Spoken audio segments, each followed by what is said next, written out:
Bonjour et bienvenue sur PhotoJLR. Nous allons travailler avec les filtres artistiques.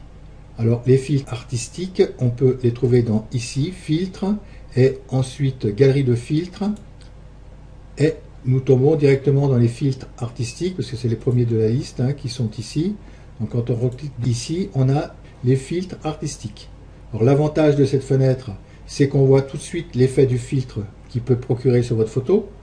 On peut cliquer ici, on peut, vous voyez ici l'effet barbouillage, le contour posterisé, et on peut aussi régler ici le filtre qu'on veut, ou sinon on peut éventuellement en prendre un autre, par exemple le couteau à palette qu'on peut choisir ici. Alors ça, c'est un gros avantage de cette fenêtre qui est filtre artistique d'ici, de Photoshop.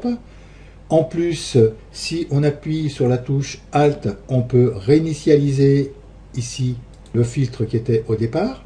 Mais par exemple, si je prends des filtres esthétiques, là-dessous, je vois que ici, j'ai qu'un seul filtre esthétique. Alors pour ça, je vais faire annuler ici cette fenêtre.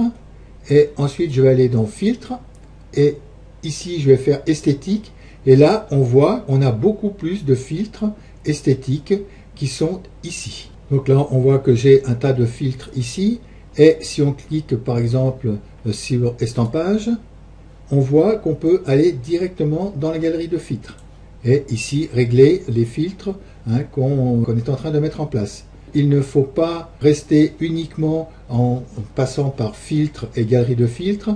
Il faut aussi aller voir dans chaque filtre ce qu'il y a de plus comme filtre à vous proposer. Alors ceci, nous allons passer en revue tous les filtres, soit en passant par ici les filtres et par la galerie de filtres, soit en passant directement par ces filtres qui sont ici. Nous allons ici travailler dans la galerie de filtres et nous allons voir qu'on peut faire plusieurs filtres différents. Alors dans la galerie de filtres, par exemple, nous allons prendre ce filtre aquarelle. On verra tout à l'heure comment on peut régler ici ces filtres. Quand on applique un filtre, il vient se mettre automatiquement ici.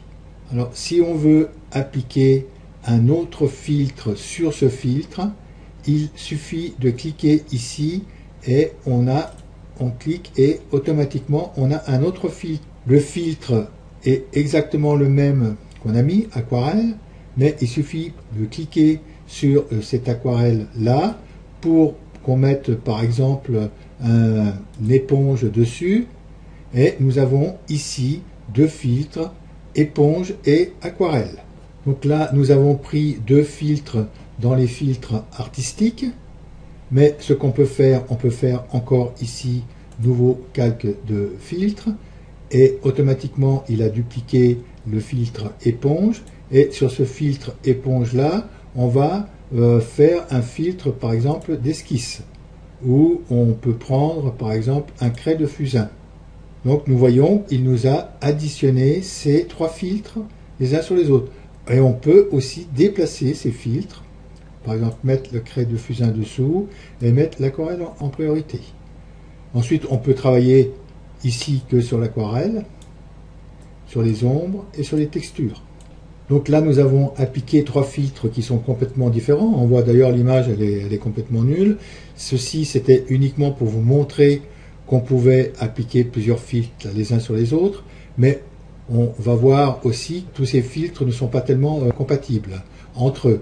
Par exemple, là, si j'enlève le grain d'éponge, je ne vois pas grand-chose. Par contre, le craie de fusain, par rapport à l'aquarelle, là, je reste uniquement avec mon aquarelle. Il prend l'aquarelle en compte ici. Et si je mets l'éponge dessus, là, il la prend en compte là. C'est assez long parce que là je travaille sur toute la totalité de l'image. Je vous avais montré dans les vidéos précédentes qu'il vaut mieux travailler que sur une partie de l'image.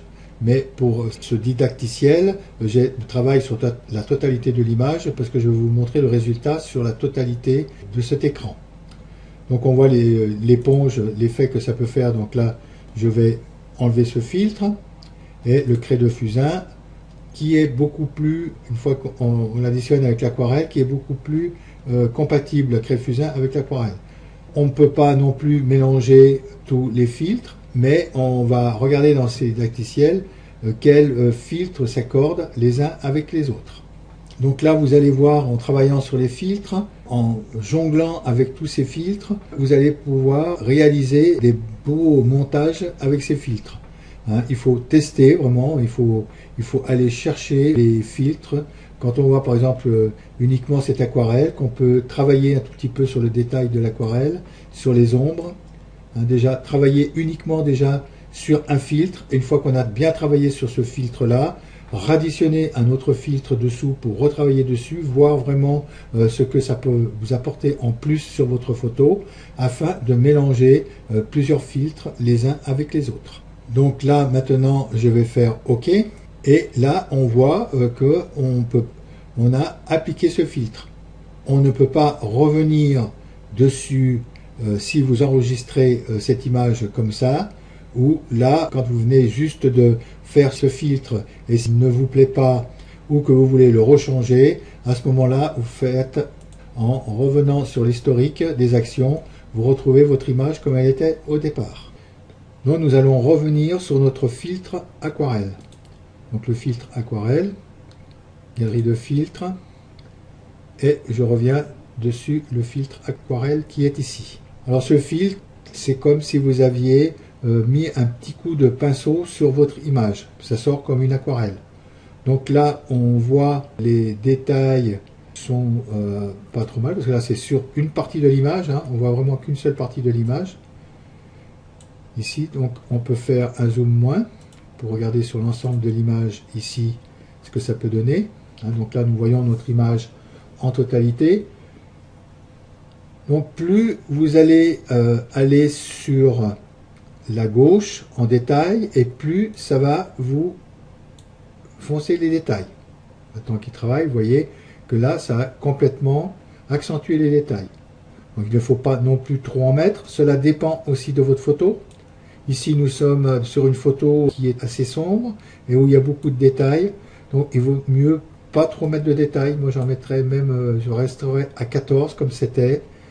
Et les ombres, c'est pareil. Plus vous allez sur la droite, et plus vous allez foncer les ombres. Plus vous allez sur la gauche, et plus vous allez éclaircir les ombres.